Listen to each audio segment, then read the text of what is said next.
नमस्कार, आमी रीता। केमन आছেন सबाई? आशा करी सबाई भालो आছেন और आमराও भालो आছি।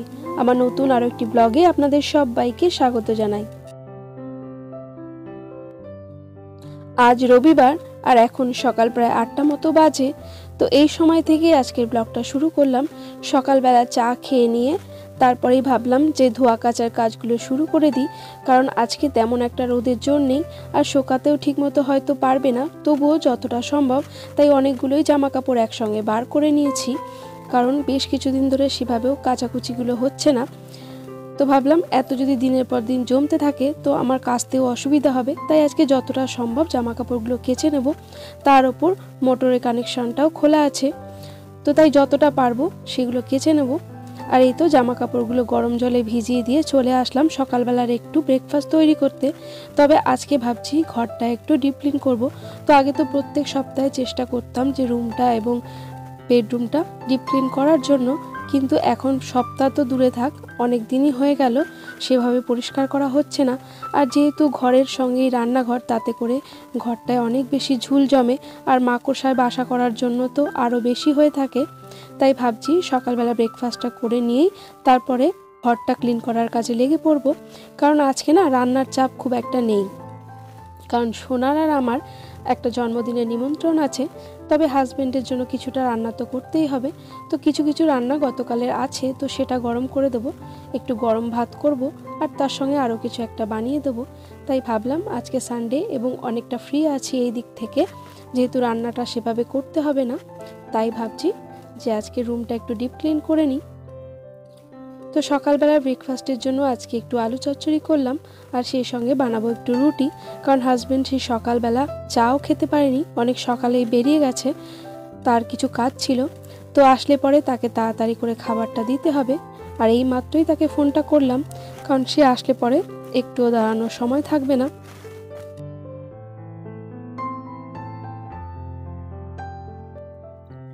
আর মিস্ত্রিদের কথা কি বলবো, 2-3 দিন ধরে তো ঘরের কাজটা বন্ধ হয়েই পড়ে আছে।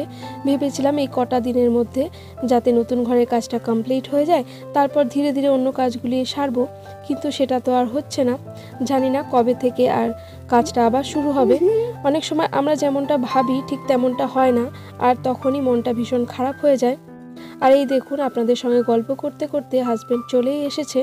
তো সে তো বসতেই চাইছিল না, একরকম জোর করে তাকে আটকে রেখে ঝটপট 3টে রুটি করে নিলাম, আর আলুর তরকারিটা তো আগেই হয়ে গেছে। তো তাকে খেতে দিয়ে নিই, তারপরে সোনা আর আমি খেয়ে নিয়ে ঘরের কাজটা শুরু করব।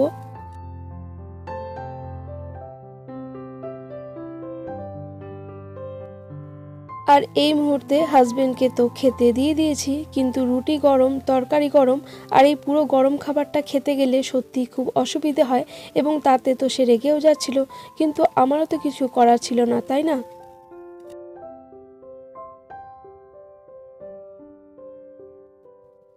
আর এই সময় হাজবেন্ড তো খেয়ে বেরিয়ে গেছে, আর এখন আমার আর সোনার জন্য রুটিটা বানিয়ে নিচ্ছি।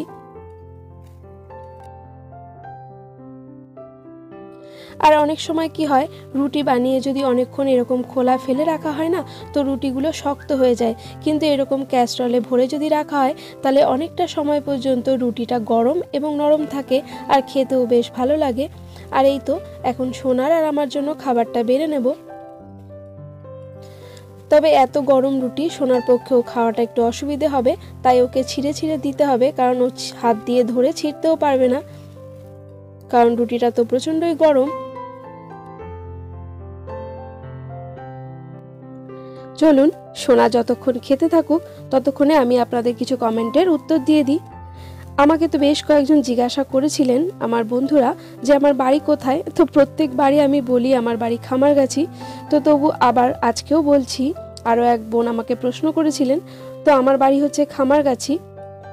আর এছাড়াও বেশ কয়েকজন বন্ধুরা আসেন আর এসে বলেন যে আমার চ্যানেলটি সাবস্ক্রাইব করো বা আমাকে সাপোর্ট করো, তো এরকম তো প্রায় আছেই, কিন্তু এইভাবে আমি যদি আপনাকে একটা সাবস্ক্রাইব করি তাতে আপনার আহামরি কিছু লাভ হবে কিনা আমি জানি না, তবে যদি আপনি মনে করেন এই সাবস্ক্রাইব করার দিকটা ছেড়ে দিয়ে আপনি যদি নিজের কাজের প্রতি গুরুত্ব দেন এবং সেটা যদি যত্ন সহকারে করেন, তাহলে আপনাকে সাবস্ক্রাইবারের জন্য কাউকে বলতে হবে না।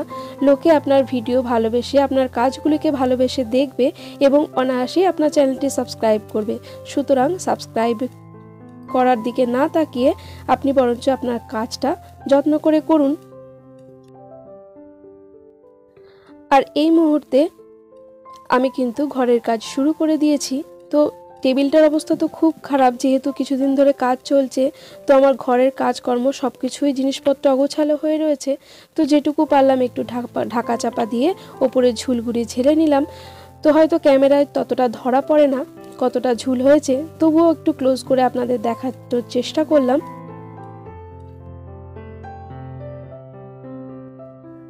আর এই সময়টা আমার ঘরের হাল একেবারেই বেহাল, তাই চারিপাশে অনেক কিছুই অগোছালো দেখতে পারবেন। তো প্লিজ আপনারা এগুলো একটু মানিয়ে নেবেন, কারণ কিছুদিনের মধ্যে ঘরের কাজটা কমপ্লিট হলে তখন আমার জিনিসপত্রগুলোও একটু দুটো ঘরে ভাগ করে নিলে হালকা হয়ে যাবে, কারণ এই সময় আমি কোনো কিছুই ঠিকমতো গুছিয়ে রাখতে পারছি না। তো বারান্দাটা যতদূর সম্ভব একটু পরিষ্কার করে নিয়ে তারপরে চলে এলাম ঘরে, কারণ ঘরের এই কোনায় প্রচণ্ড মাকড়সার জাল বুনেছে আর তাতে প্রচণ্ড পরিমাণে ঝুলও পড়েছে। আর আমাদের বাড়িটা কিন্তু মেন রোড থেকে অনেকটাই দূরে, কিন্তু তা সত্ত্বেও ঘরে না প্রচণ্ড ধুলো পড়ে। তার কারণ হচ্ছে আমাদের চারপাশে বেশ কয়েকটা ভাটা আছে, তো সেখানে শীত বলুন গ্রীষ্ম বলুন সেখান থেকে প্রচণ্ড পরিমাণে ধুলো উড়ে আসে, আর তাতে করে এই রকম জানালা দরজা এবং যেটুকু যা ফার্নিচার আছে সব কিছুর ওপরে ধুলো পড়ে যায়। তো প্রতিদিন মুছতে পারলে তো ভালোই হয়, কিন্তু সেটাও তো কখনো কখনো সম্ভব হয়ে ওঠে না। আর তার সঙ্গে বাড়ির কাজ, মানে এগুলো একটা এক্সট্রা কাজ, যেহেতু বাড়ির কাজ চলছে, তো মিস্ত্রি লেবারদের সঙ্গে সঙ্গে তাদের জোগাড় দেওয়া, সেই সঙ্গে সংসারের কাজ করা, তারপরে এই ধরনের কাজগুলো করাটা একটু অসুবিধেই হয়ে পড়ে। তো যেহেতু আজকে কদিন ধরে এই কাজগুলো হচ্ছে না, তাই ভাবলাম যে আজকে ঘরটা একটু ক্লিন করে নিই। আর ভেবেছিলাম যে নতুন ঘরের কাজটা কমপ্লিট হয়ে গেলে তারপরে একেবারে সমস্ত কিছু ধুয়ে মুছে নিয়ে পরিষ্কার করে কিছু জিনিসপত্র ওই ঘরে নিয়ে যাব, কিন্তু এখন তো দেখছি হয়তো অনেকটাই দেরি হবে।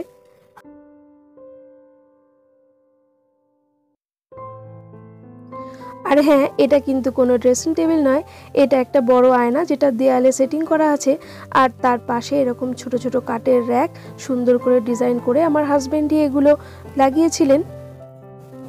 তো এর ওপরে আমার যেটুকু যা কসমেটিক্স থাকে, কিছু ক্রিম, কিছু প্রয়োজনীয় জিনিসপত্র যেমন সিঁদুর, একটা অ্যালোভেরা জেল, একটু ময়শ্চারাইজার আর হাজবেন্ডের কিছু পারফিউম, তো দু একটা ঠাকুরের ফটো, এগুলোই থাকে।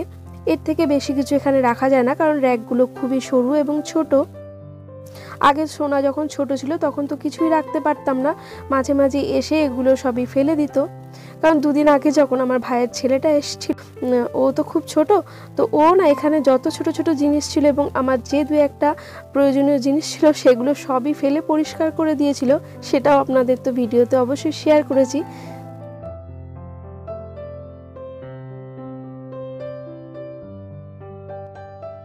আর এই যে শোকেসটা, এটা খুব শখ করে আমার হাজবেন্ড কিনেছিলেন। এর বয়স প্রায় 12 থেকে 13 বছর হয়ে গেল। আর ওই সময়টা এই ধরনের শোকেসগুলো খুব চলতো, এই যে টিভি রাখা যাবে এই ধরনের। তো এই টিভিটা কিন্তু এখন বন্ধই থাকে, কারণ বেশ কিছুদিন হলো এটা দেখা হয় না, এর কিছু একটা খারাপ হয়ে গেছে। আর যেহেতু এখন ফোন ঘেটে ঘেটে আর একদমই সময় পাওয়া যায় না, তো তাতে করে এর প্রতিও আর সেভাবে কোনো খেয়াল দেওয়া হচ্ছে না। আর এখন তো এই টিভিগুলোও এখন আর চলে না, এখন তো সবার ঘরে ঘরেই দেখা যায় এলসিডি টিভি। তো আমাদেরও সেরকম একটা নেওয়ার ইচ্ছে আছে, সেই জন্য এটাকে আর ঠিক করারও সেরকম গুরুত্ব নেই।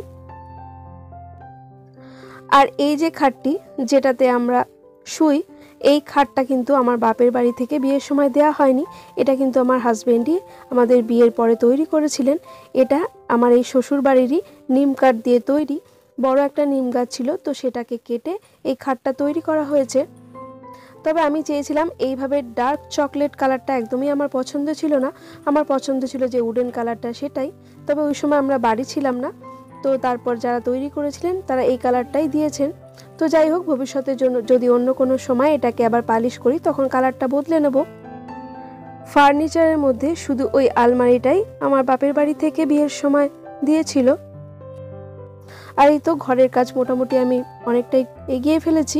এখন পাখাগুলো একটু ক্লিন করে নিচ্ছি, কারণ শীতকাল তো পড়ে গেছে, এখন আর সেইভাবে পাখার তো প্রয়োজন হয় না। ভাবছি নেক্সট কোনো একটা সময়ে এই পাখার প্লেটগুলোকে খবরের কাগজ দিয়ে সুন্দর করে কভার করে রেখে দেব। আর এই রান্নাঘরের ফ্যানটার দেখুন কি অবস্থা, রান্নার সমস্ত তেল উড়ে এটা একদম কালো চিটচিটে মতন হয়ে গেছে। তাই একটু স্কচ ব্রাইটের সঙ্গে সাবান লাগিয়ে এটাকে একটু পরিষ্কার করে নিলাম। যেহেতু সাদা, তাতে করে নোংরাটা আরও স্পষ্ট বোঝা যায়। তো আজকে ভাবলাম ফ্যান অবধি পরিষ্কার করে নিই, কারণ এরপরে আর হাতে সময় নেই, কারণ প্রায় 2টো বাজতে চললো। তো সোনাকে স্নান করতে পাঠিয়েছি, ও চলে এলে ওকে রেডি করে আগে পাঠিয়ে দেবো সেই জন্মদিন বাড়িতে, আর তারপর আমি যাব, কারণ আমার এখনও আরও কিছুটা টুকটাক কাজ বাকি আছে। তবে এরই মধ্যে কিন্তু হাজবেন্ডের জন্য একটু ভাত করেছি, আর একটা ছোটোখাটো সবজিও তো বানিয়েছিলাম। তো সমস্ত কাজ মোটামুটি কমপ্লিট করে ফেলেছি। এখন ঘর বারান্দাটা একটু ঝাড় দিয়ে নিচ্ছি।